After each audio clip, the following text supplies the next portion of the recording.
Good morning, everyone. How's everybody doing today? Gosh, it's so nice to start out Saturday with smiling faces. And everybody's staying at home today, enjoying we've got a lot of people signed up online today. I think we had about 80 signed up this morning. And all of you staying in bed, drinking your cup of coffee, enjoy yourselves. And you're in for a great class we're gonna have today. I'm so excited that we could do this. Couple things I just wanted to go over. Empower You. Anybody this is their first class, welcome. We're glad to have you here. So the goal of Empower You is to help get you just empowered in your life by teaching classes that educate, enjoy, and engage. And we try to have a really balanced schedule of a lot of different things. Like our class Tuesday night isn't anything like the class tonight. So we try to expose you to a lot of topics. We try not to have an agenda on any of them. We want to hear what most people have to say about everything. Like I've got a required reading article that's up on the, I don't have any physical copies today, sorry, but it's up on the website. You can read it. I don't know how many of you saw this. This shocked me. House votes to legalize marijuana. They've United States House of Representatives voted 220 to 204 to legalize marijuana. And I think the reason they decided to do that was more interesting than anything. It was applauded as a racial justice bill. So you can read that on empoweryouamerica.org on our website, read that article. Wanted to talk about a couple of our upcoming classes. Oh, I wanted to introduce you to our team first that got up today. We've got John O'Neill in the back who's helping on attendance. Let's give John a round of applause. Thank you, John. We've got Jay on the board producing tonight. Thank you, Jay. We've got our treasurer, Bill Roll, and I think we've got one of our other board members today is here also, Leah. So welcome to y'all. We're glad to have you. Let's talk about a couple of our upcoming classes. We just got a few really good ones coming up. So let me just go over the next three with you. Tuesday night, thanks to Bill Roll for helping put this together, we are going to be talking about being prepared for shortages in this political climate. It's really going to be a big class. We've got a bunch of people who have signed up. We can't wait to get a chance to meet our speaker, Rick Gibbs, who will be here. He'll have some handouts, some things to give you. Joining Rick Gibbs, we'll also have our own Leanne Cartier, who will be talking about getting your garden ready in the first 20 minutes of the class. And I know Leanne's really prepared for that. Next Thursday night, we're going to tour the Hamilton County Board of Elections. If you've been talking about elections, if your friends email you about elections, this is your chance to get in and get your hands dirty. I think we've got 15 spots left for that tour next Thursday. And I just encourage you to consider joining us. We'll meet at the Board of Elections, which is in Norwood, if you haven't ever been there. And then the last class I will tell you about is the class which is a week from Tuesday. That will be about Annie's story, which is going to be a really interesting class. Annie grew up in the Islamic Republic of Iran, where as a woman, she faced many abuses and injustices. She's going to tell you all about it, what it's like to grow up in that kind of environment and all the things she had to go through in her life. So I hope you can join us for all those classes. We're going to do a giveaway. Get your red tickets out. Maybe you'll be the winner tonight. The first giveaway we're going to do is it's a two-part giveaway. We're going to do, I think we'll do two giveaways this morning. Is that okay? Are you guys okay with that? Yeah, because if you came out on a Saturday morning, everybody should get the chance to win, right? So the first giveaway, this will be a book that our guests brought called The Doctrine of Lesser Magistrates. And that will go to number, if I can read it, 055. Who has 055? And your first name, ma'am? Paula? Okay, well, I'll tell you what, we'll give you the other prize then, which is, so Empower You Studio is located at Frame USA, where we manufacture American-made picture frames. We'll give you a real barnwood picture frame. How's that? Do you have one of those? Enjoy. And then let's do another drawing for the winner of the book.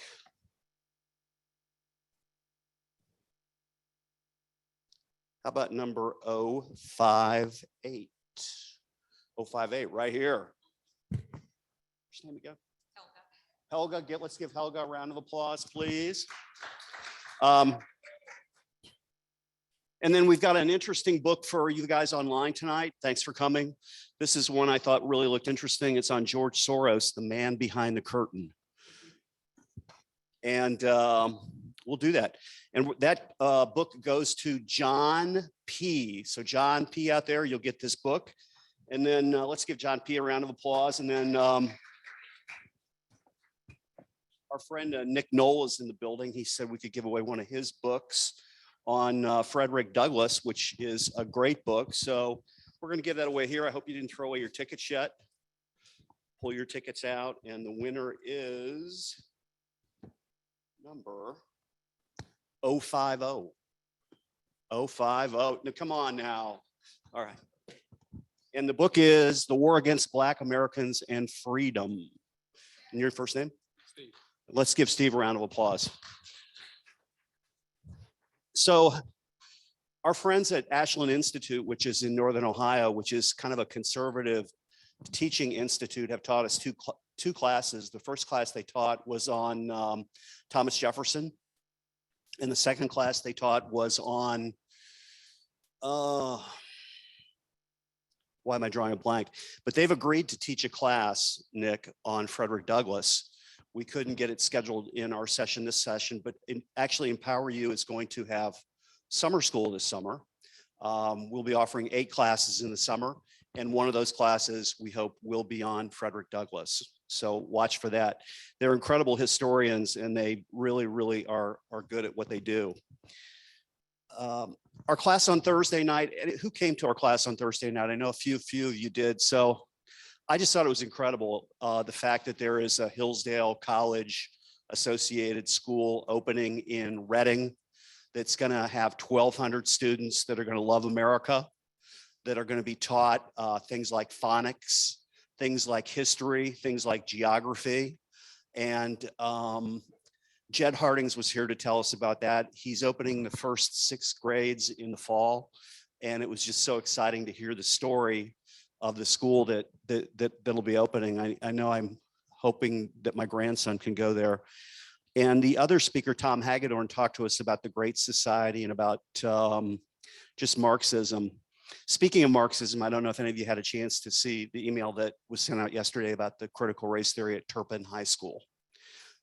There's been a major, I think I'd call it a major incident that's been there. And if you didn't get a chance to see the email, it was sent yesterday at 6 p.m. It will also be on the blog posting at empoweryouamerica.org later today. The blog is in the right-hand column of the website. On to today's program. I think we've got just the foremost experts on the Constitution here with us today. I'm so glad to have them. I've known, especially Jim, for a long time.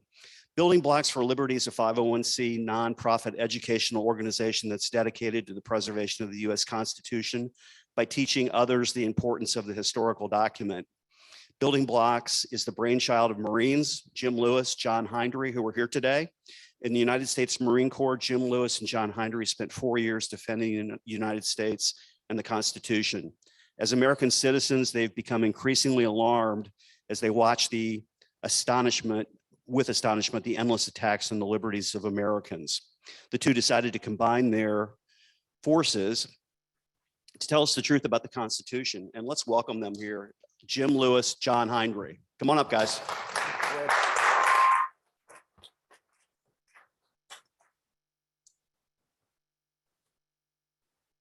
Good morning. Morning. Well, I forgot I got a mic on. I'm used to not talking with a mic, so I just project out real loud. I'm sorry about that. That hurt your ears. This is John Hindrey. And John's going to start our presentation today, so I'm going to fade to the back. Let John take over. Oh, he took my notes. Morning. Like we said, we're a 501c3. nonprofit. It's an all volunteer force. Jim's wife is the one that usually keeps us on target and scheduled right. But what we're going to go over today and what you're going to see in the slides is going to reference, and they're footnoted, to copies of original source documents. So this is not our opinion. This is coming directly from the writers of the people that wrote and ratified the Constitution. Anything that's not footnoted in the slides will be a question or something that we bring up, but that's it. What we're going to want you to come out of today is answer the question. We're going to try to answer that question. We will answer the question. Are these United States, were they created as one national government or as a confederation of, at that time, 13 individual states or countries? Well, I answer that question. We're going to go through the legal standing of the states. Where did they have the power to create a federal government? That the federal government is a creature. It was created by the states. It's not a party of the compact. It's a creature of that compact. After that, we're going to go through, Jim's going to go through the things that are still available to us as given to us by the founders of how do we arrest the usurpation of powers by the federal government. And he'll go through that. He's kind of flipped the terms on me. I used to come late and would go over that part and he would introduce everything. But today, like I said, we're flipped. So he gets to answer all of the questions after everybody's stirred up. Where in the past, I'm the one that everybody was waiting to see. So what we're going to do, we're looking at, the other thing is that this presentation is based on a book by Chris Ann Hall called Sovereign Duty, as well as the book that we just gave away, the Doctrine of Lesser Magistrates. We have copies in the back, and I'd highly recommend, if you can, to pick them up because it really is a good summary of what we're going to go through today. So we're going to look at what's the sovereign duty? What's the duty of our state legislature to protect us? Ooh. This thing's slow. So we have a question. When the Constitution was ratified, did it create a national or a federal government? Okay, and we're going to define our terms. A national government is a government in which is a nation state and there are no sovereign states. So essentially it's basically the states in a national government are just political subunits of the national government. Okay, in a national government, the states serve as administrators, as opposed to a federal government, which has distinct powers at various levels. And the powers that are delegated to it by the members of the compact, the states.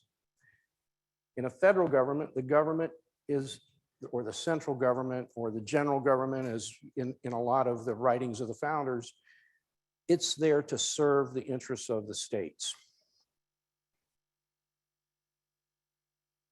Boy, is that thing not going? So we have a question. Were the states independent sovereign entities prior to ratification of the Constitution? If the answer is yes, then we'll ask a second question. So let's answer the first question. The legal genesis of the states. The Lee Resolution, proposed on 7 June 1776, debated and finally passed on the 2nd of July 1776.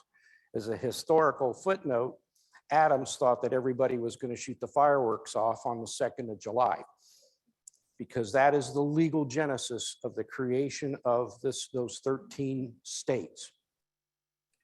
All right, here's the resolution that basically these united colonies are and ought to, by right, free and independent states. When you notice, as we go through this, the words state and nation are synonymous. They mean the same thing. All right. So, and they're going to go through, and essentially when you look at the powers that they are assuming that they say that they have, they're basically the powers of countries today. Okay.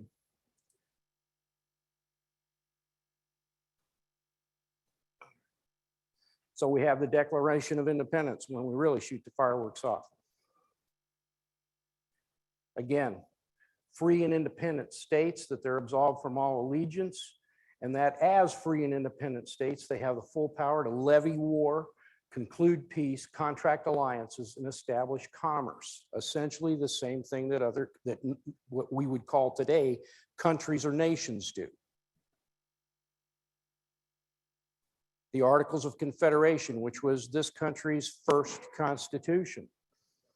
It was proposed and sent for ratification to the states on 15 November 1777, wasn't ratified until 22 February 1781, towards the end of the Revolutionary War.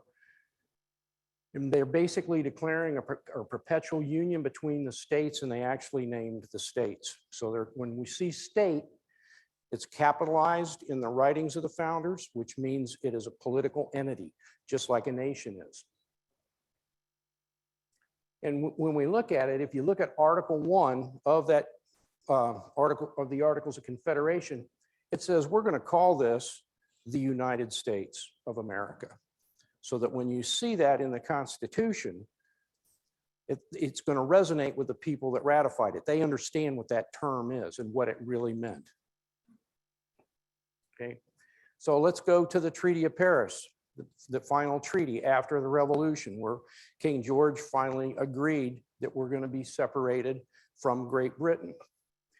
Free and independent states, His Majesty acknowledges, namely, and he named them, and they are free, sovereign, and independent states. So when you think of states, think of France, Great Britain, Germany. Italy wasn't a state back then. It was a lot of political subunits, but essentially that's what you think of. Russia was a state. So when you see state, think of it as synonymous with nation. Okay, so I think we can agree right now, given the historical documents, that the states were free, sovereign nations prior to ratification of the Constitution. So now we have a second question. Anybody have an idea what that second question would be? If you know that they were free, sovereign states prior to ratification of the Constitution, and everybody's running around today saying, oh no, we're just one big nation, what would your second question be?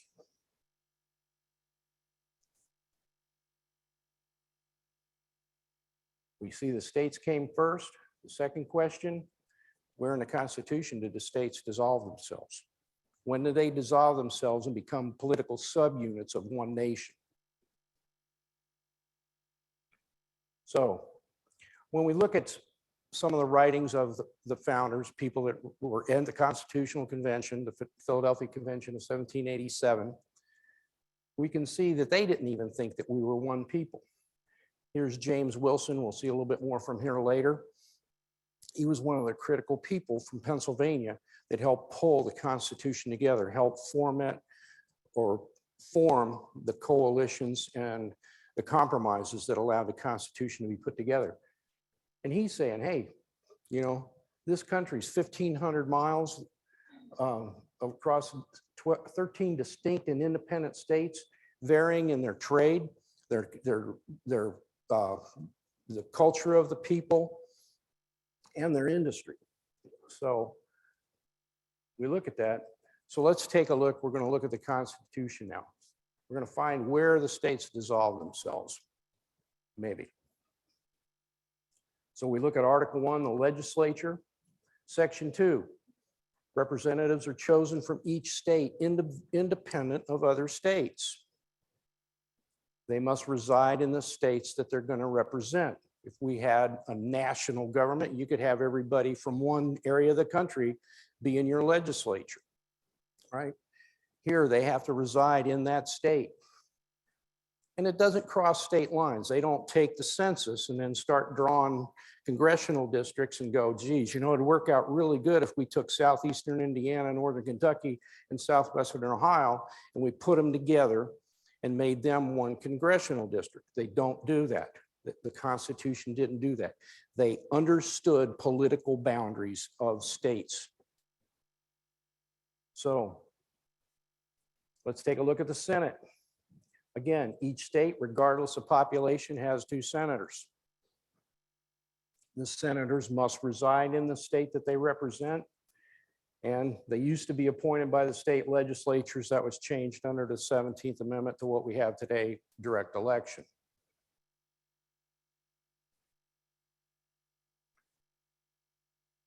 Let's take a look at the executive branch. Basically, most people think of that as the presidency.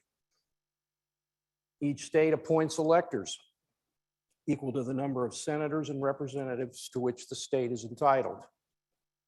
Electors meet in their representative states, and the vote tally is certified in that state. Looks like there might be a few people around here experienced enough to remember Ms. Harris in Florida in the election of 2000. She was the state Secretary of State of Florida. She had to certify that vote. And should there be a tie, which we've had in the past, twice, the House of Representatives will decide who the president is. But each state gets only 1 vote.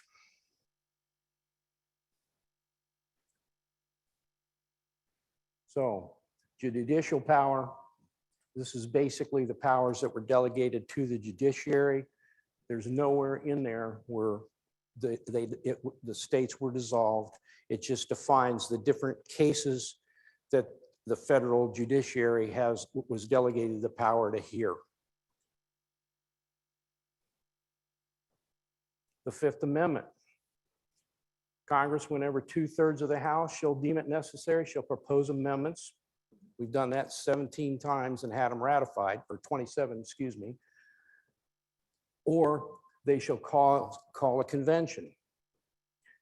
But for any amendment to become part of the Constitution, it has to be ratified by 3/4 of the several states. The several states. Again, the states are the ones that ratify the Constitution. They don't have a plebiscite across the nation. Again, okay, conventions, provided no amendment may be made prior to the year 1808. And then the first article, no state without its consent shall be deprived of its equal suffrage. So that nation, each one of those nations was given 2 senators, regardless of their population. And without their consent, that cannot be reduced.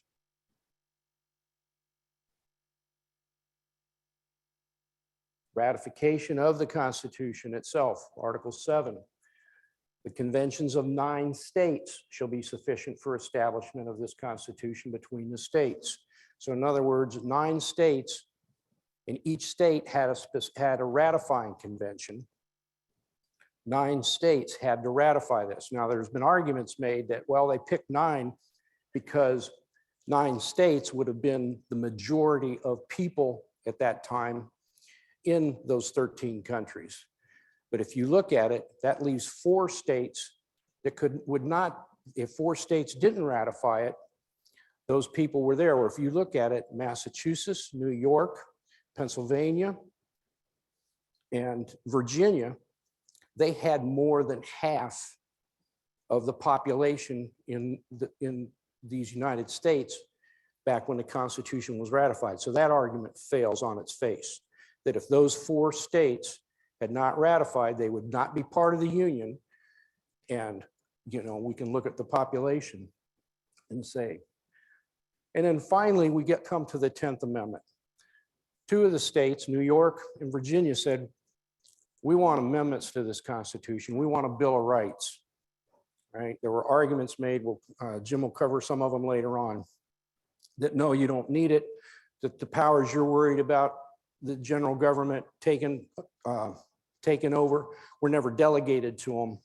But Virginia and New York said, nope, we still want it. All right. So the 10th Amendment comes out here, and it's kind of a rule of construction. It tells you, how do I read this Constitution? How am I supposed to read it?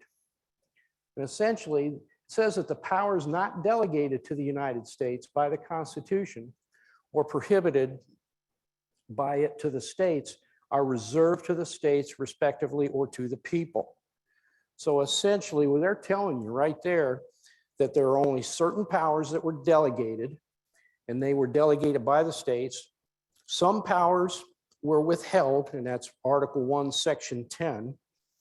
It says states, you're not going to do this. And essentially, it's a mirror image of Article 1, Section 8 that says we're going to let the general government do this. All right, like a post office, like a Navy. We don't want 13 different navies. We're going to have one Navy, and things like that. If I want to send, I got family in Florida. If I want to send a letter or a postcard to a friend or family in Florida, I don't have to have an Ohio stamp, a Kentucky stamp, a Tennessee stamp, a Georgia stamp, and a Florida stamp. One stamp. Weights and measures. A gallon of gas is a gallon of gas across the country. All right. It also says that those powers are reserved. This will come, Jim will cover this later, to the states or to the people. So I think we can see that the states came before the US Constitution, that they created the general government, the federal government.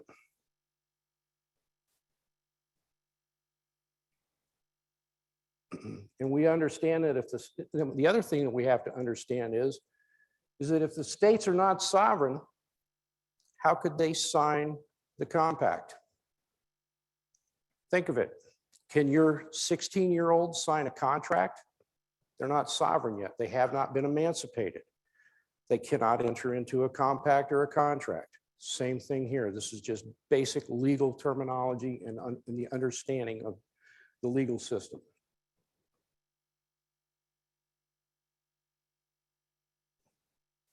So we come up with a question, gee, Ohio, or anybody listening from another state other than the original 13, is my state still sovereign? It wasn't part of this original compact.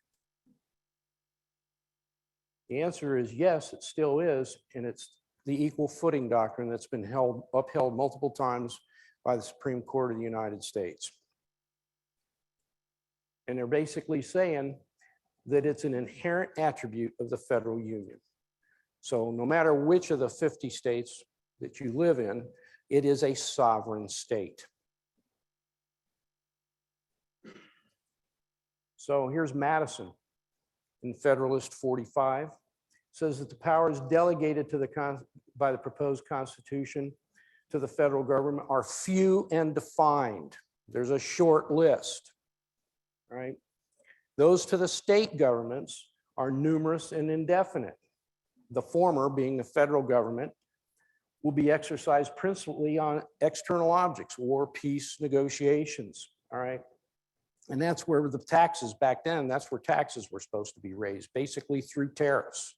The federal government funded the majority of its budget through tariffs, okay? And again, he's saying the powers reserved to the states will extend to all of the objects in the ordinary course of affairs that concern the lives, liberties, and properties of the people and maintain the internal order. So when you look at the Constitution was basically written on 7 sheets of paper, front only. You look at your state constitution, there's a lot of things in the Ohio state constitution, right? Those are the powers, those are the police powers. Essentially, there were very few police powers that the federal government had. Basically, discipline in the military, piracies on the high seas, and counterfeiting, right? That's about it, where there's all kinds of things in your state constitution. One of the things your state constitution says is that it takes a 2/3 vote of both houses of your state legislature to declare an emergency. The executive, the governor, has no power to declare an emergency unless the state legislature voted for that. In Kentucky, it only takes a majority, 50% plus one. Okay. So again, here's Mr. Wilson again. But he was a pro ratification. And if you get a chance to come to a Constitution boot camp, Jim will talk about that later. We can go into this in more detail. But he was somebody that was arguing in Pennsylvania for ratification of the Constitution. And again, he's saying the same thing that Madison said, that it's only a positive grant of powers that are specifically expressed. Everything which is not given is reserved. Reserved again. Think of reserved as I bought a ticket to the Reds. That seat is reserved. If somebody comes in and sits in your seat, what have they done? They've stolen your seat.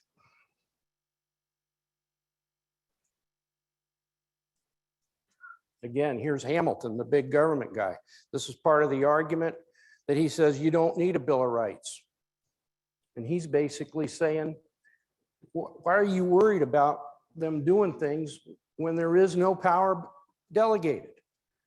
Okay, no power is given by which the restrictions must be imposed. So in other words, we don't need a Bill of Rights because the Constitution didn't delegate any powers over religion, speech, press, freedom of assembly, and freedom to petition the government. Those powers were not delegated to the federal government by the states. He's saying you don't need a Bill of Rights. And we just went through the First Amendment there, Second Amendment.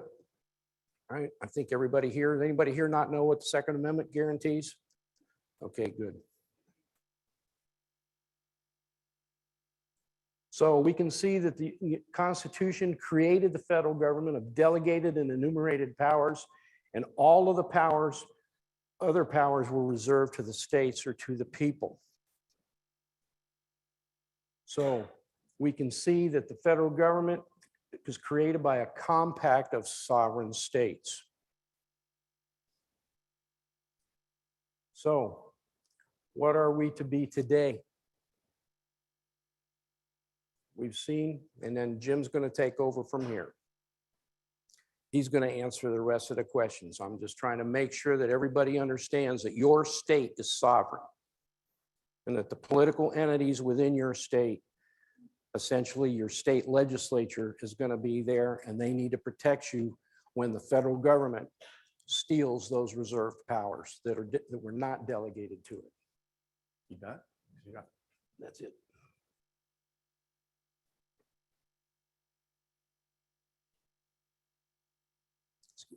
Get out of the way. Are you guys subjects or are you citizens? That's, John, you forgot that. Oh, I forgot that one. Yeah, you didn't click all the way All right, down. yeah. Doggone it. All Okay.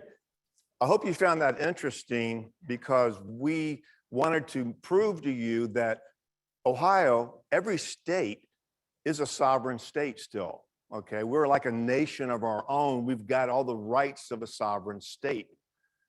You have to understand that. So as we go into this next part, what's next, it'll make more sense to you that we can do this because we are a sovereign state.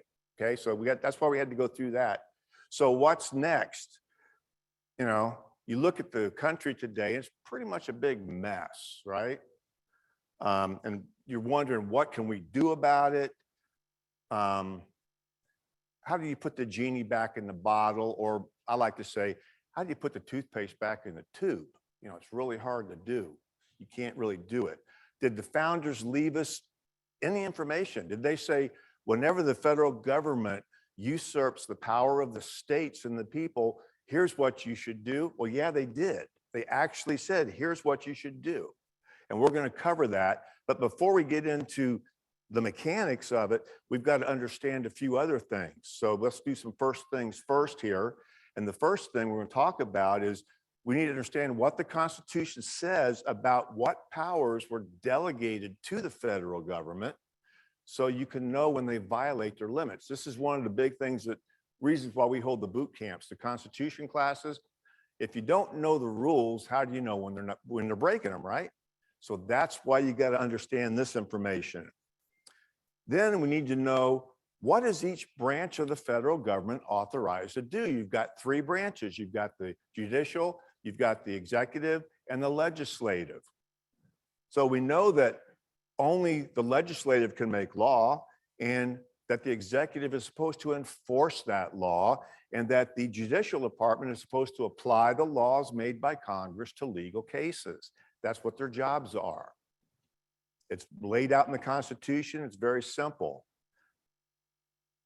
So let's define a few key terms too. Enumerated, counted or told, number by number, reckoned or mentioned by distinct particulars. Basically, it means things are listed.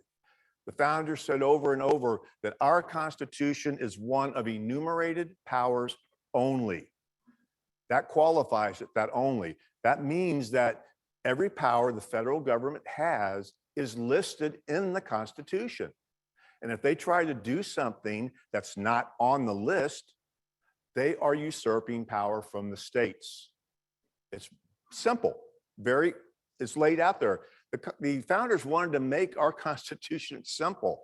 They wanted the farmer in the field to understand it and be able to tell when the executive branch or the judicial branch or even the legislative branch are overstepping their authority that's defined for them in the Constitution. So that's enumerated. The second term is delegated, and that's a temporary trust of responsibility or authority by a higher power to a lower power. And that's what happens when we, the people, through the states, delegated certain powers to the federal government in the Constitution. Now, if you delegate something, you can take it away, right? Right? Yeah, okay, wake up, yeah, stand up, stretch, let's go. Get you going here. Now, the founders said over and over that our federal government was one of enumerated or listed powers only.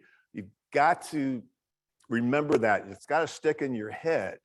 If you look at the very first sentence in the Constitution after the preamble, and remember, as John said, the Constitution is written on very few pieces of paper.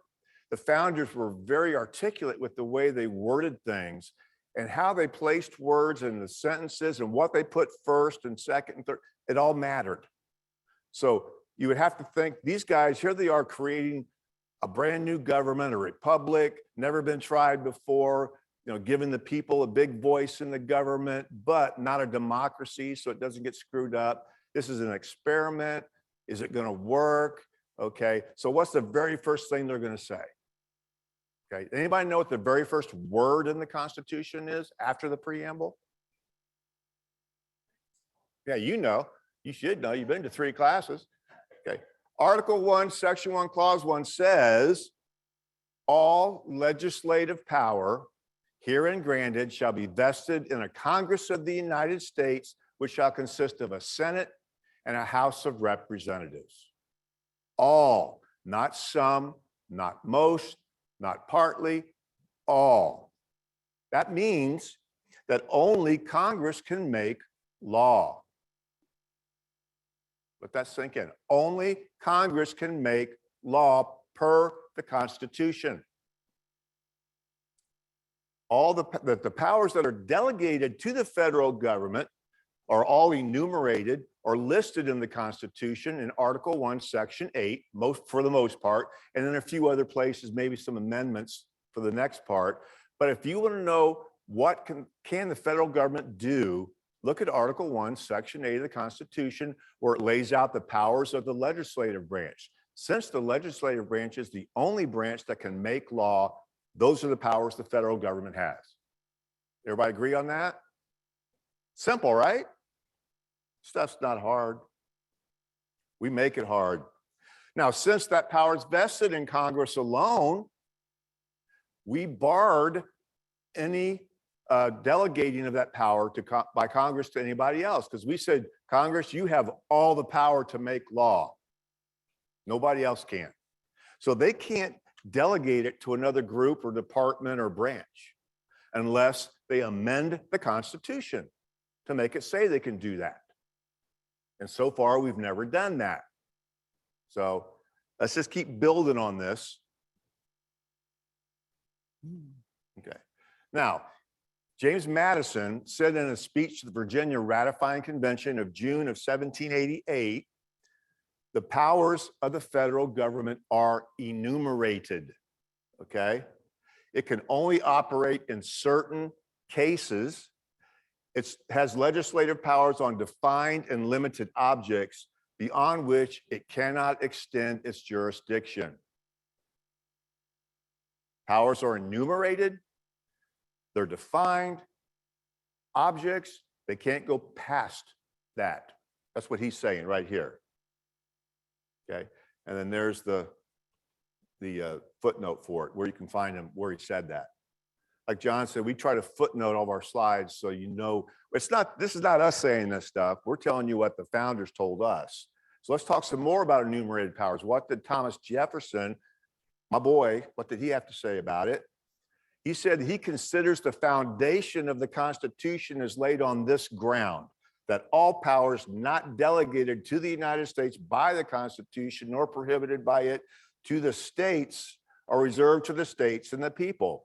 What is that I just read? 10th Amendment. John covered it, right? To take a single step beyond the boundaries thus specifically drawn around the powers of Congress, to take possession of a boundless means to take possession of a boundless fields of power no longer susceptible of any definition. The incorporation of a bank and powers assumed by this bill have not, in my opinion, been delegated to the United States by the Constitution.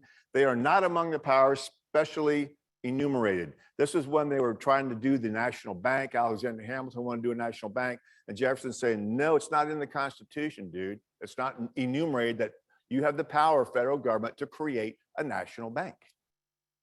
So that's what his answer was to somebody who tried to do something and ended up doing it, because they start talking about implied powers, which are bull. There's no such thing as an implied power, okay? It's either listed or it's not.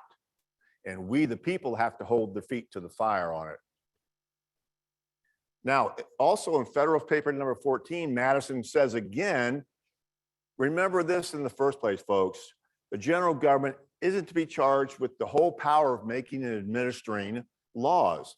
Its jurisdiction's limited to certain enumerated objects which concern all the members of the Republic, but which are not to be attained by the separate provisions of any. But here again, Madison's saying its jurisdiction is limited to enumerated objects, listed powers, listed objects, okay? I know you're probably getting tired of this, but I'd like to beat a dead horse on this, okay? I wanna make sure you get this, you understand this, and we're backing this up. Now, in another paper, Jefferson was writing a letter to Albert Gallatin. He said, our tenet ever was, and this is talking about the General Welfare Clause, because people were saying, well, under the General Welfare Clause, Congress can make a law about anything as long as it's for the general welfare of the people. And this is what, you know, Thomas Jefferson said about that. Our tenet ever was, and indeed it almost only, well, this is not where I can see it. Landmark, which now divides the Federalists from the Republicans, that Congress had not unlimited powers to provide for the general welfare, but were restrained to those specifically enumerated, and that as it was never meant they should provide for that welfare, but by the exercise of the enumerated powers. So it could not have been meant that they should raise money for purposes which the enumeration did not place under their action. Enumerated was big to these guys. Listed powers, big, okay? If it's not enumerated, they can't do it. To our saying is, if it's not on the list, you can't do it, okay? Is it on the list? That's the question you got to keep asking. Now, let's talk about this, because as we get into what we're going to talk about next, down the line here, a few slides, people always say this to us. Okay, the Supremacy Clause, it says that federal laws trump state laws, right? Any law that's passed by Congress, signed by the president, becomes a federal law. That law is supreme. It becomes the supreme law of the land, correct? I mean, that's what people say. I'm not saying that's correct. I'm saying that's what they say. And I say, well, let's read Article 6, Clause 2 of the Constitution. It says, this Constitution and the laws of the United States, which shall be made in pursuance thereof, and all treaties made or which shall be made under the authority of the United States shall be the supreme law of the land. Now that's different than what they're saying. They're saying here that any law that's made has to be made pursuant to the Constitution. Is that power enumerated in the Constitution? If it's not, then they can't do it. And the same thing for treaties. They have to be made under the authority of the United States, right? And what's the authority of the United States? Constitution. It's pretty easy to answer questions I ask because everything's usually Constitution. Constitution. Okay. Only laws and treaties that follow the Constitution are the supreme laws of the land, per the Constitution itself. It's all in how you read stuff. If you don't really read what it says, then you can get fooled easily. But the Constitution says only laws and treaties that follow the Constitution are the supreme law. That's what Article 6 actually says. And if somebody pulls that on you, you can pull out your pocket Constitution and say, here's what it says. Read it for yourself, dude. Pretty simple. Now, this is moving a little slow. That's why I'm kind of pausing. Alexander Hamilton said, what? This is what Hamilton said about a law that doesn't follow the Constitution. In Federalist Paper number 78, Hamilton is responding to somebody that says, what happens if this happens? Well, he goes, well, no legislative act contrary to the Constitution can be valid. All right? Which means if it doesn't follow the Constitution, it's not a law. It's void. He then goes on to say, and I've broken up this writing so it's easier to read. He then goes on to say, to deny this, the statement I just made, would be to affirm that the deputy, which is the federal government, is greater than his principal, the people. That the servant, the federal government, is above the master, the people. That the representatives of the people are superior to the people. That men, he's talking about men in government, acting by virtue of powers may do not only what the powers do not authorize, but what they forbid. So if you're not going to follow my first sentence here, the end of it's going to be, they're going to do whatever they want, even if it says they can't do it. If you're not going to stop them, people. So it's up to us. This is one of the reasons to me why the Federalist Papers are so important, because you can find these gems in there about what they said. Law's not a law if it doesn't follow the Constitution. And here's what it says, and here's what's going to happen if you don't hold them to the fire on it. And Jefferson said this about it.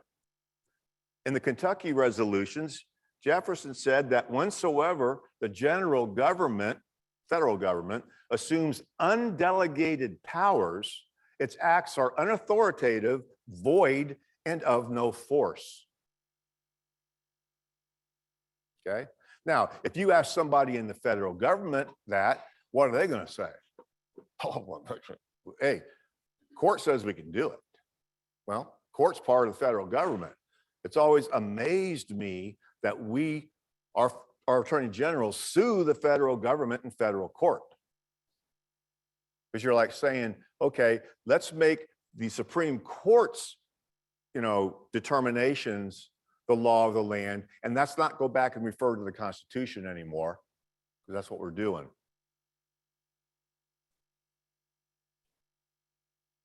Okay, who's heard of interposition?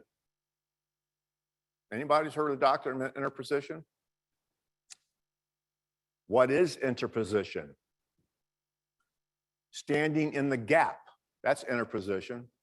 When you stand in between somebody who's doing something wrong and the people he's doing it to or she's doing it to, you're interposing. You can have people interpose, you can have counties, townships, state governments interpose. to protect you from a higher authority who's doing something immoral or illegal, okay? But that's what interposition is. When a superior authority, like a governor or the federal judiciary, acts lawlessly, it is the duty of the lesser magistrates to interpose and not obey unlawful or immoral actions. So what this is saying is, if the federal government's doing something that's unconstitutional, the states should interpose in between us and the federal government, because they're there to protect us. I mean, what is the purpose of government? Anybody know? What the founder said? Well, Kim, I know you probably know. Nick, I know you should know. If you don't, I'll hit you in the head with a tack hammer. The federal government, the purpose of government, any level of government, okay, can be found in the Declaration of Independence. It says, we hold these truths to be self-evident, that all men are created equal, that they are endowed by their creator with certain unalienable rights, that among these are life, liberty, and the pursuit of happiness, that to secure these rights, governments are instituted among men, deriving their just powers from the consent of the governed. So the purpose of government is to protect your natural rights. That's the main purpose of government. Protect your natural rights. Simple. It's lovely. I like it. Magistrates are all people who possess public office, whether through an election or an appointment. That's who a magistrate is. The authority all magistrates possess is basically delegated to them, not only by the state, but from God. God controls government. So if you're a delegate, if you're in government and you got power delegated to you, it ultimately comes from God. Okay, so you got to think that way so you stay honorable in your pursuits in government. And this kind of information is what you find in that book, Doctrine of Lesser Magistrates. This came right out of that book. It's really a good book. It's a short read, and it really helps you get through this. So we've talked about what interposition is. Now, let's talk about something else. Interposition can be found in the Bible. Did you know that? If you look at Exodus, the Egyptian midwives, they were told by Pharaoh to kill all the Hebrew males, and they didn't do it, right? They interposed between the Pharaoh and the Israelite baby boys. Didn't kill them. That's interposition. In Daniel 6, remember when they built this big statue of Darius and you're supposed to pray to it for the next 30 days. If you pray, you got to pray to Darius, the statue. Well, Daniel went back to his house, sat and kneeled in front of his window like he did every day and prayed 3 times and got caught, okay? Got thrown into the lion's den. Nothing happened to him. But that he was interposing when he did that for the Jewish people, for everybody who didn't want to pray to Darius, the statue. He was taking it on. And then you got Acts, Herod and the wise men. Herod said, hey, when you get done, you find the baby, you find the new king, come and tell me so I can worship him too. And the wise men didn't obey him. They said, nope, not going to do that. We're going to go back another way. That was a form of interposition to protect the baby Jesus. But there's like, I don't know how many, 30 to 40 different specific passages in the Bible that are about interposition. States should place themselves between the federal government and their citizens when the federal government's overstepping its rightful authority. Your county should do the same thing. Your township or your city should do the same thing. Okay? It can go down to that level. So,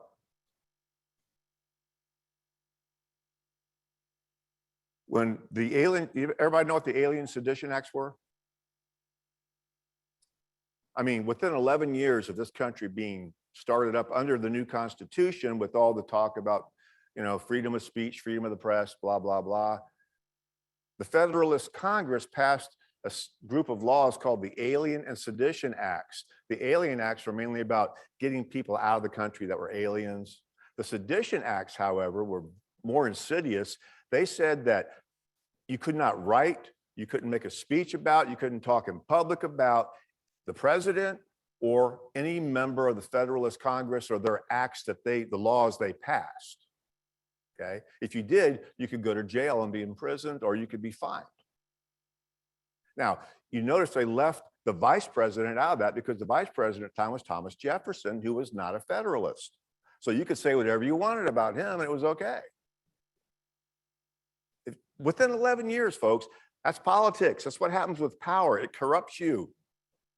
Okay. The federal government's created by the Constitution, which is a compact or a contract between the states. This is what Madison and Jefferson said when they wrote the resolutions, the Kentucky and Virginia resolutions to protest the Alien Sedition Acts. And they said that citizens had the rights through their state legislatures to judge the constitutionality of any federal legislation. Okay.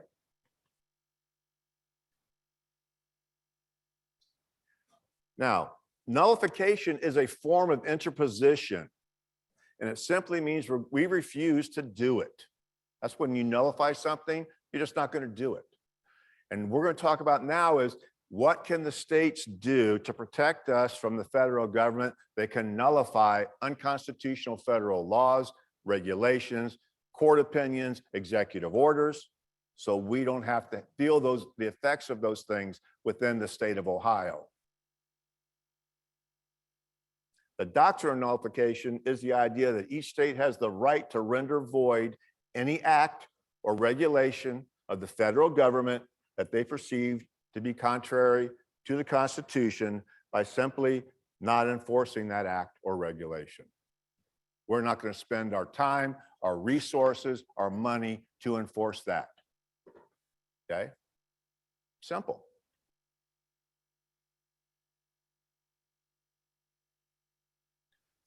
Nullification is a reserved power of the states and the people.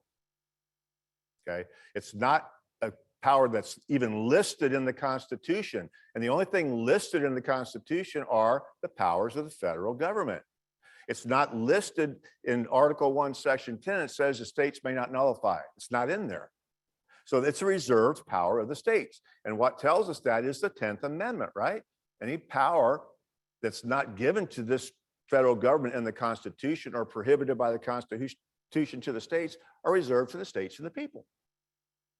Okay?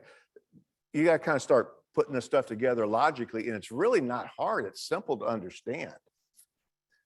Nullification finds its origins in the writings for us of Jefferson and Madison. They didn't invent it. They just took it to a new level for us. In the Kentucky and Virginia resolutions that were written to protest the Alien Sedition Acts, Jefferson wrote the one for Kentucky because he could have got thrown in jail for writing it because it was against the federal government at the time. Come on. There you go. Jefferson's Kentucky resolutions state that the U.S. Constitution is a compact among the states whereby the states delegated certain limited powers to the federal government it created. The parties to the contracts, which are the states, which we now know from John, we're still sovereign, right? Each have an equal right to judge for themselves whether the Constitution has been violated, as well as the mode and a measure of redress to be taken. So they're saying that the states have the right to look at what the federal government's doing since the states created the federal government through the constitutional compact and say, that creature we created is getting up, running amok right now. It's out of bounds. So here's what we're going to do to stop it. Okay? Nullification is a reserved power of the states and the people. If I repeat something, it's because it's important. Okay? I want you to know that. I know I'm getting old, but I'm not quite there yet where I just repeat stuff because I can't remember I did it before. Now, Jefferson said in the resolutions that government created by this compact was not made the exclusive or final judge of the extent of the powers delegated to itself. Get that? Since that would have made its discretion and not the Constitution the measure of its powers. When state attorney generals sue the federal government in federal court, that's what they're doing, in my opinion. They're making the federal government discretion the measure of its powers and not the Constitution. That makes sense? The state shouldn't have to do that. They should just look at the federal government and go, you're full of it. No, we're not doing that. Not happening. Don't have to sue you. We're not happening. It's not going to happen. Okay? Every state can, of its own authority, nullify within its territory. I can't nullify in Kentucky something from Ohio, but I can nullify within Ohio all the perceived violations of the Constitution by the federal government. Okay? The Kentucky resolution uses the 10th Amendment to justify a very strict construction of the general government's powers. The founders wanted you to use a very strict construction. That's why they always talked about enumerated this and enumerated that. The powers have to be listed. If they're not listed, they don't have the power. They said that over and over, as I showed you earlier, okay? Anything that's not expressly delegated remains the province of the states and the people. So, who did the founders say would be the, whoa, what happened there?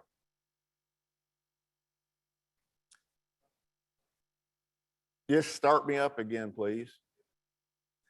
But who did the founders say would be the safeguard of the people, going to protect the people?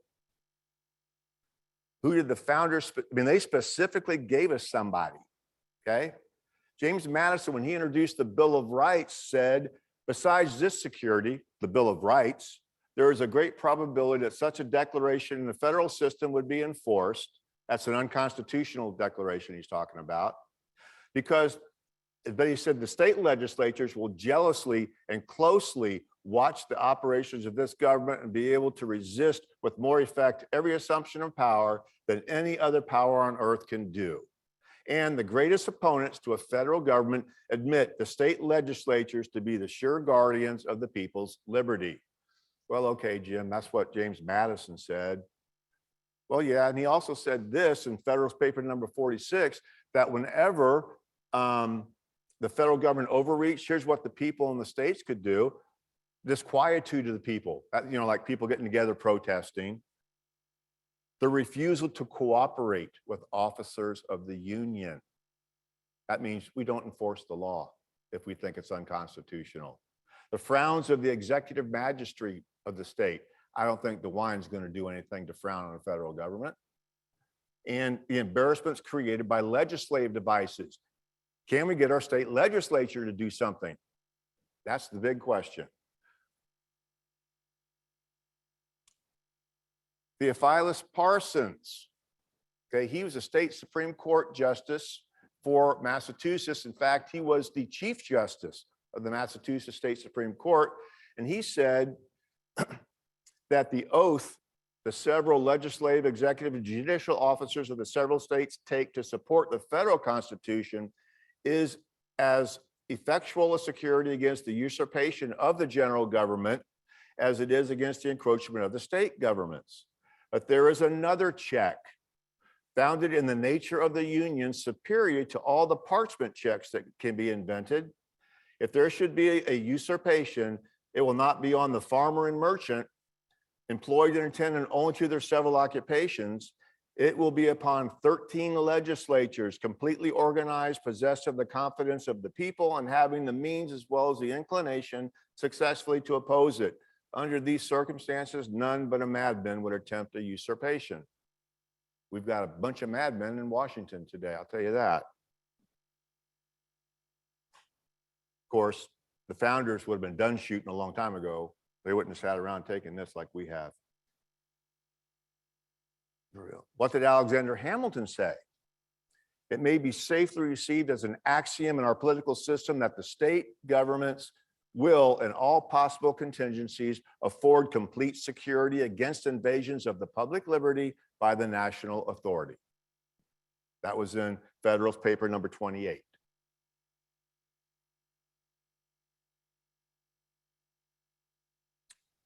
What did Tommy say? I'll tell you in just a second. There it is.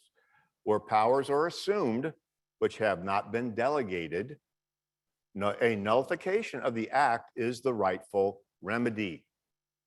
That every state has a natural right in cases not within the compact, the Constitution, to nullify their own authority, all assumption of powers by others within their limits, and that without this right, they would soon be under the dominion, absolute and unlimited, of whoever might exercise this right of judgment for them. This was Thomas Jefferson in the Kentucky Resolutions.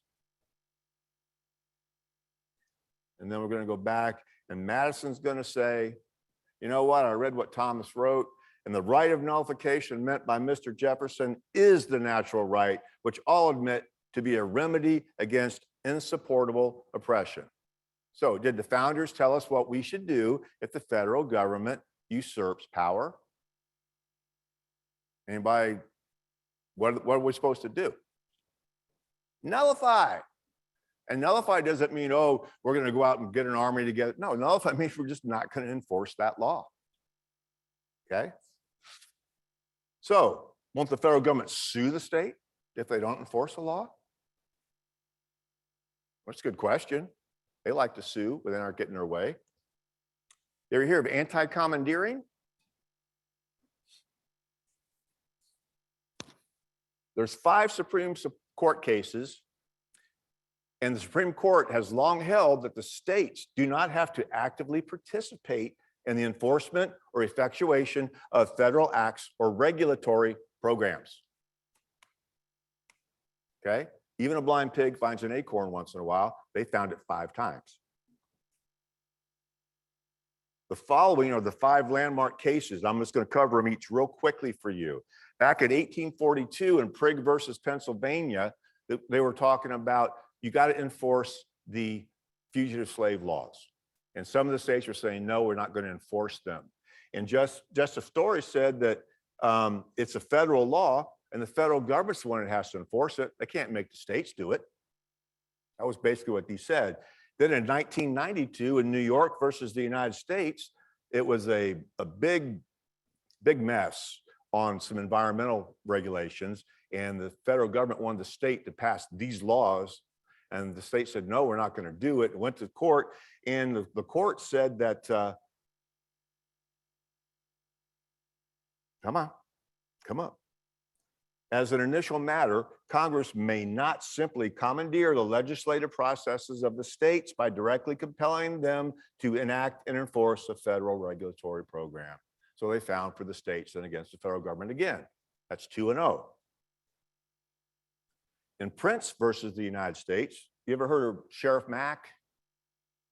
Okay, this is one where the Brady gun bill required county law enforcement officers to administer part of the background check program for the federal government.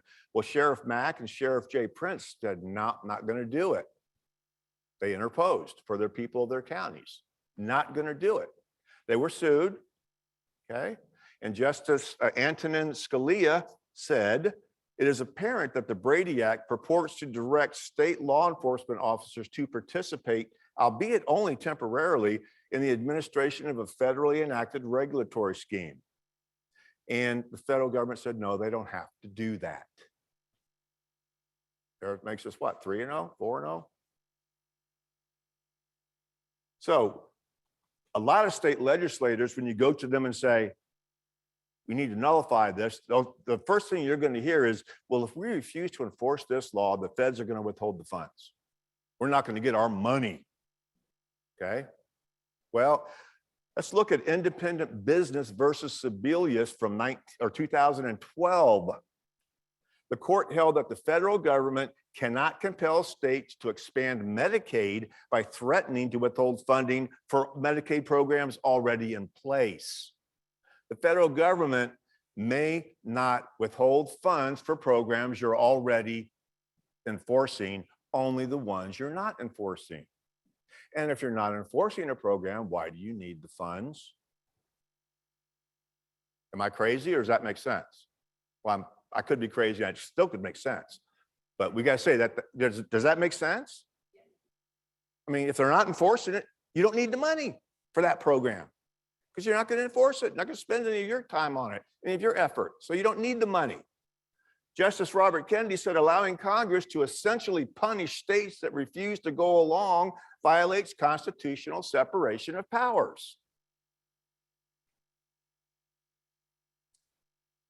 Then our last one is 2018, Murphy versus the NCAA. The court held that Congress can't take any action that dictates what a state legislature may and may not do, even when the state action conflicts with federal law. Justice Samuel Alito wrote, "A more direct affront to state sovereignty is not easy to imagine." So when your legislature says we can't, legislator says they can't do it, you can tell them you're full of it. You can do it. Okay.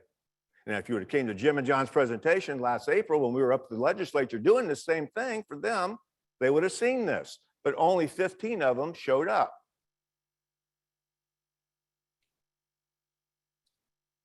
Taken together, these 5 cases firmly establish a legal doctrine holding that the federal government has no authority to force states to cooperate in implementing and enforcing their acts or their regulations, their court opinions, executive orders, nothing.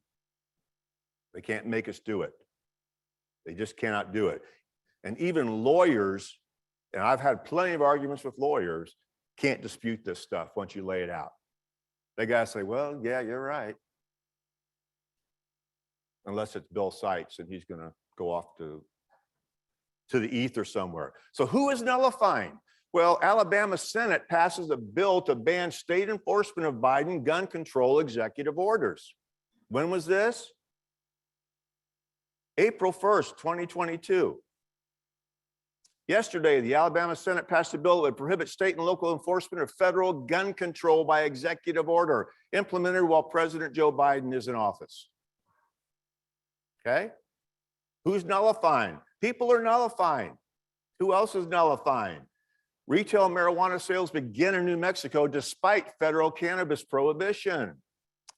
Let's see, that's, April 1st, 2022. Beginning today, adults 21 and older can buy marijuana and marijuana products in New Mexico despite ongoing federal cannabis prohibition. That's nullifying federal drug laws right here.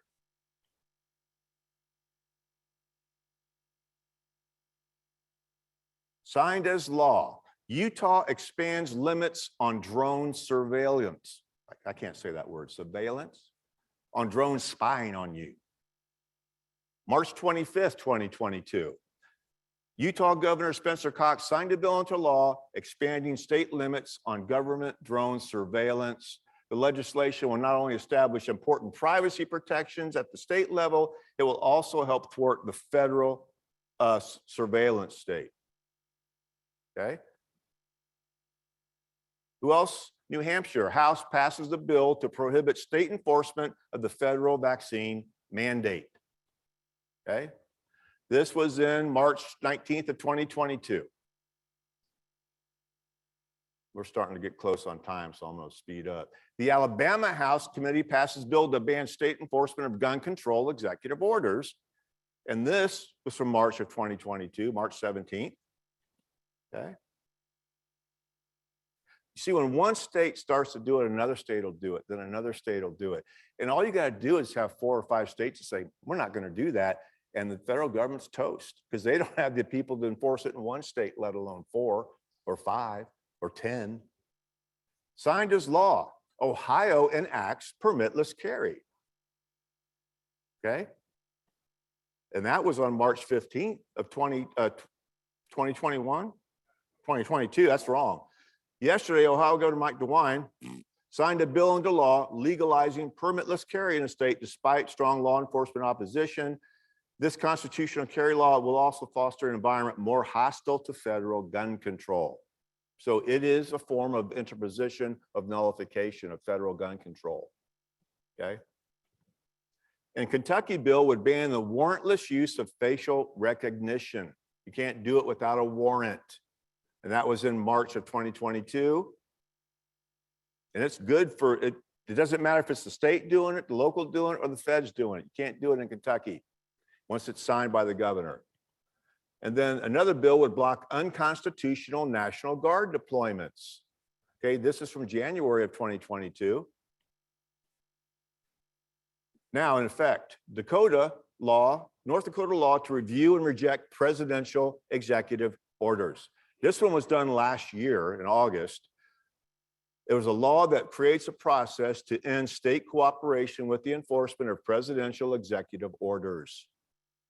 They have a commission, they review the executive order. If they think it's unconstitutional, they say, not happening in the state. So these are just a few examples of states that are nullifying today, yesterday, tomorrow, Monday. So what do we need to do? We got to educate our state legislators. We got to educate our county government commissioners, our county commissioners. We got to educate the local officials like your township trustees, your mayor, your council, that they have the ability to nullify and protect us, and we expect them to follow this. One of the best presents you can give them is a copy of the Doctrine of Lesser Magistrates. It explains this to them in detail. You want to educate everybody else like we're trying to do right now, and then start nullifying. You know, Ohio's doing it, but they don't know they're doing it. There's a couple guys up in the state house that want to do some nullification, and we've got to help them, okay? We need to help them start nullifying some of this. The problem we have right now is our governor is just not real swift, and the leadership of the Republican Party don't like it because the governor doesn't like it, okay? I'm not gonna say any more on that. So if you want more information about nullification, like I just showed you who's nullifying, you want to go out to the 10thAmendmentCenter.com, 10thAmendmentCenter.com. They've got a list of who's been nullifying. Every year they produce a report that says, here's the state of nullification for 2021. We just got that one in February, I think it was. They got a state of the nullifying report. It's really pretty cool, okay? Now, one thing we'll do, this is a very short video we're gonna show you guys, but give Jay just a minute to get it all queued up the way it's supposed to go. If you had something that you were given, something you loved, something that others wanted so badly but were denied it, something that you used and relied on every single day. If you had something special, something beautiful, something powerful, if you had something absolutely essential to securing your health, happiness, and safety, if you treasured something so much that you were willing to die for that something,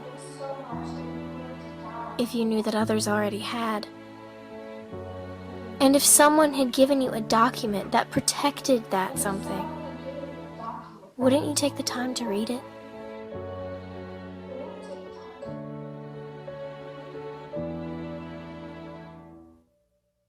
Know your Constitution, okay? You got to know. Now that we've tugged at your heartstrings with this one, we're going to hit you with this. We hold Constitution classes called boot camps. We've been doing it for 10, 12 years now. John and I and another guy, Rick Herron. We want to know if you want to hold one in your area. All you got to do is find us a location. Typically, a church is a great place. That's where we hold a lot of our classes at churches, because we need a place that's free, because we're a nonprofit. I mean, we don't have money to toss around because we spend it on books and stuff for you guys. When you see what you get for your book set for 25 bucks, you're going to tell us we're crazy. Also, our classes are apolitical. We don't push any party. In fact, we beat on both parties. We push the Constitution, okay? That's what we push, is the Constitution.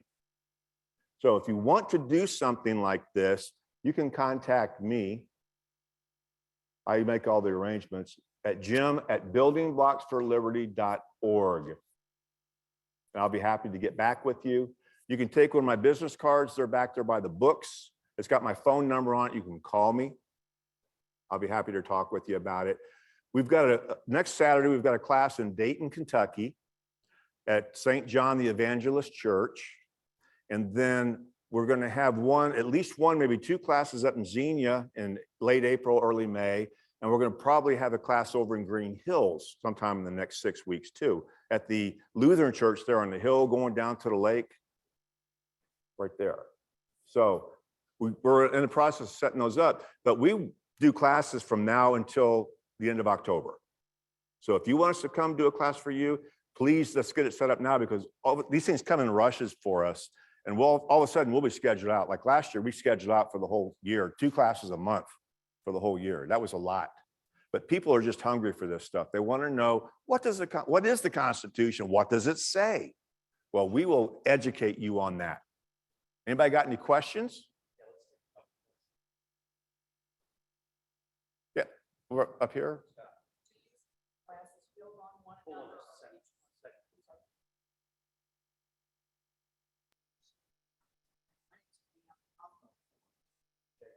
Please. Hi, I'm Pam. Pam. I was wondering if the Constitution classes, if they build on one another, or is it the same representation at each? We have a single day class, and it's the same class every time. We give you the basics. We give you a textbook that was written for our class that you take home with you. And when you leave our class, you start going through that textbook. The day or so after you leave our class, I email to you a student and a teacher's workbook for that textbook. You answer the 214 questions in that student workbook, and you will be pretty well versed in the Constitution by the time you're done. Okay, then you can go on to other classes if you want to have a longer class. We found the one-day class to be the most effective and the best way to reach the most people quickly. Other questions?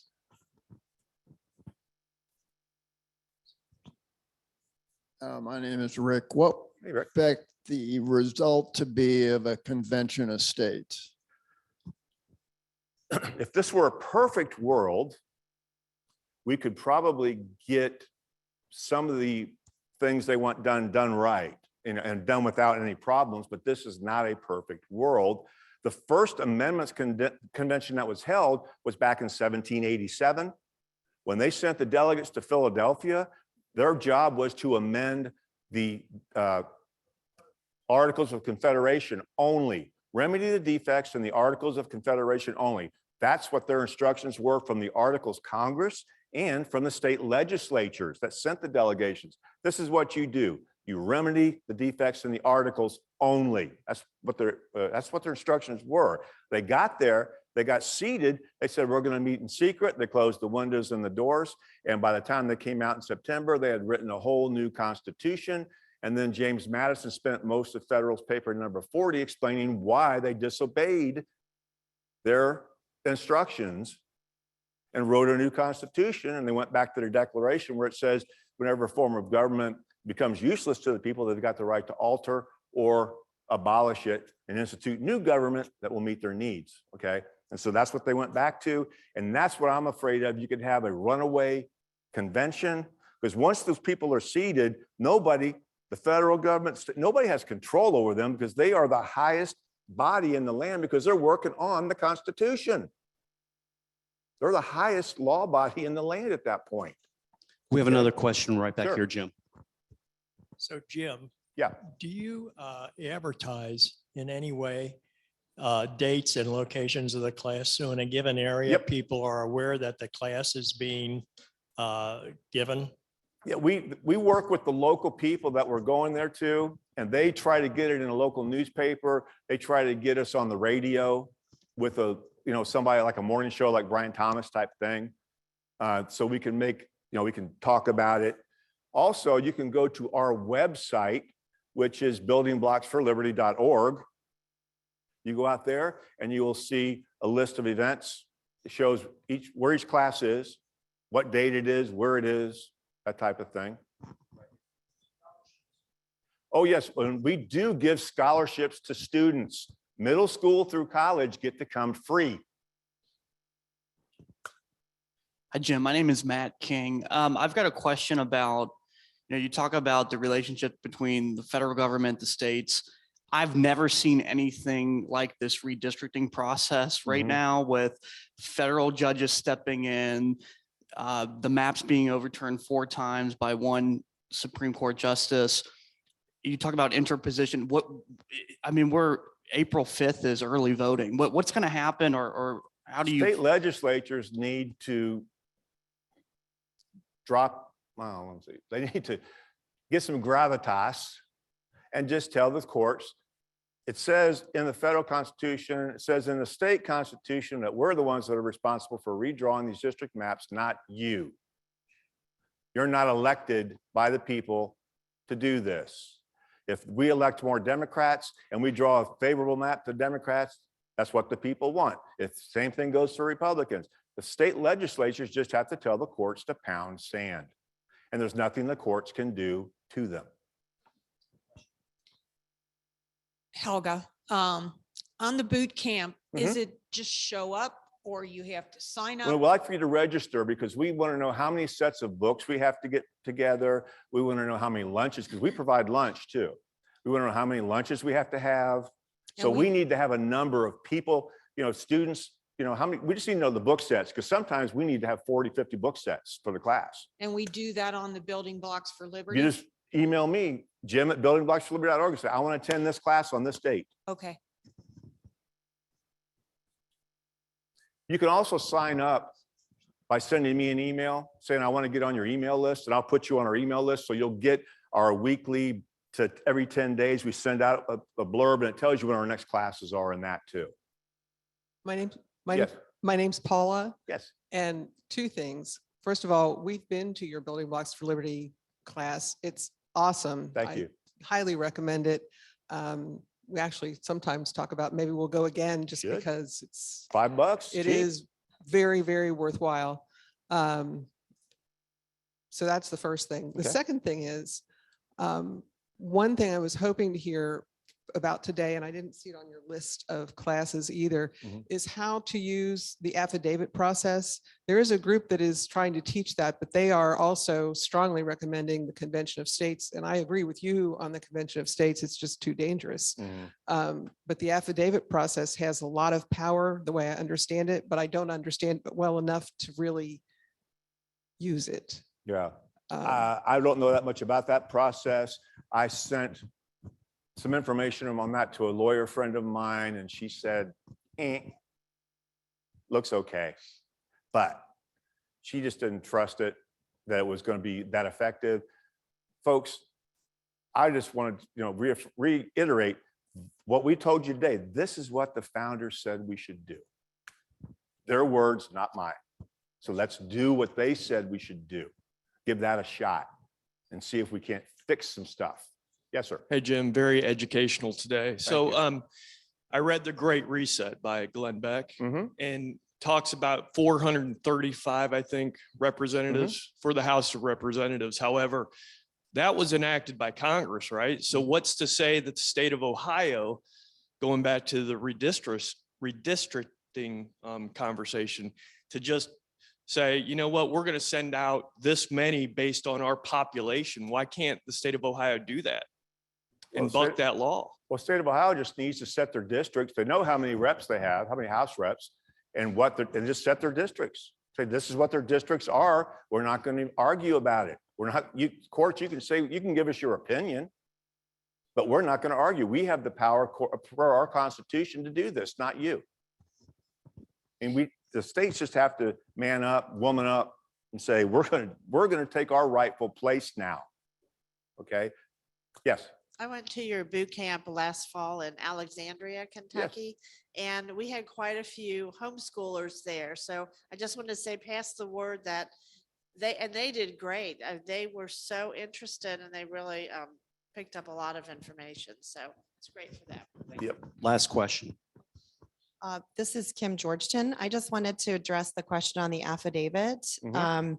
I have used the affidavit process. Basically, what you're doing is you are acting as an interposer by writing the affidavit. When you do show these to official bar attorneys, they, similar to what Jim's response was, they aren't necessarily behind that process, but it does work because you, as an individual, we the people, we have power. And if we are presenting an affidavit to someone as an interposer, that does work. It has worked in different scenarios that I have used it as well. So I'm Cool. happy to talk to you afterward. Lots of avenues, folks. Lots of avenues. Today, we're focused on this one. So thank you so much. Let's for your thank time. our two great guests today, Jim Lewis, John Heinrich. Jim, thank you so much for Thank you, coming sir. in. One real joy that his Jim's comment brought back was when we had a Constitution boot camp in here for kids. We had somebody put up GameStop certificates, and it was amazing how easy it was to get the kids to come and learn about the Constitution. I think we had 40 kids here that morning, and I think 39 of them stayed the whole time, and it was incredible. And Jim and John, we'd love to do that again if we can, and maybe we can do that in our summer school series. Real quick, so much of today's presentation was about Thomas Jefferson. And that class on the Ashland Institute, that it's an incredible class on Thomas Jefferson. If you want to learn more about him, you could just go on our website, go to the archive tab and hit Control F and hit Thomas Jefferson. That same person also taught us about Alexander Hamilton, who's fascinating, and also Booker T. Washington. I did want to recognize Kim Georgeton, who's here today, who's running for the Ohio House. And if you want to say a few words to her, you can raise your hand. You can say hi to her when you leave. So, gosh, thanks for getting up this morning, and it's so great to have you here. Go out and do great things today and empower you, and we hope to see you Tuesday. Thank you, everybody. Have a good day.